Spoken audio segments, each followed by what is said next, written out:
Good afternoon mga ka-breeder. Maligayang araw po ng Sabado. So masaya po ako ngayon dahil ngayon po ang araw ng pisa ng mga isinalang kong mga itlog sa incubator. So ito na po ay yung mga palahi ko talaga.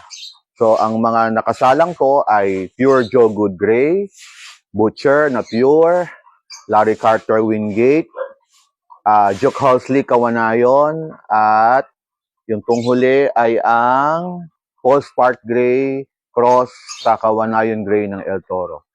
So, ang incubator po dapat, mga ka-breeder, sa inyong kaalaman, ay mula po day 1 hanggang day 19, dapat po ang kanyang temperature ay naglalaro sa 37.2 hanggang 37.8 or 37.9. At ang kanya pong humidity ay nasa at least mga 55%. So yung pong pag po nating sinabing humidity, yung po yung alinsangan, no, na incubator. Pag naman po day 19 hanggang 21, same lang po yung kanyang as init. Pero kailangan pong taasan po natin yung humidity. Kailangan po siya ay at least nasa 60 to 65%.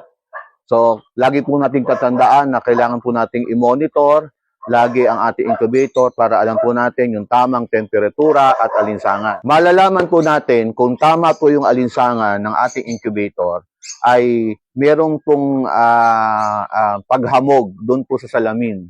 So, para po siyang may moist. So, doon nyo po malalaman na tama po yung humidity. So, talagang kailangan po nating i-monitor para hindi po masayang yung ating pagod. Kasi ang tagal po nang inintay natin mula day 1 hanggang 21. Hali po kayo at tingnan po natin yung laman ng aking incubator. Ito po. Yan po. Yan, so, yan na po siya. Yan na po yung incubator. Ayan. So, may mga napisa na po.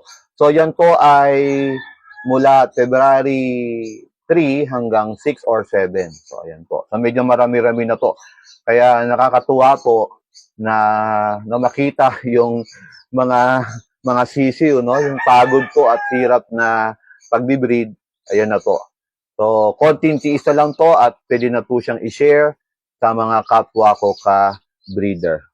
So, mga ka-breeder, so wala pong pagsidlan ng aking kaligayahan sa mga tao na lagi pong sumusuporta sa akin. So maraming salamat po sa inyo sa lahat po ng likes, sa lahat po ng messages. At sana po lagi po nating maitaas ang ating imahe bilang isang mga maginoong magmamanok po. Yun lamang po at lagi ko pong pagubilin, no, sa ating mga ka-breeder na bawat araw, piliin po nating maging mabuti. God bless everyone at saludo po ako sa mga magmamanok na Pilipino. Bye-bye.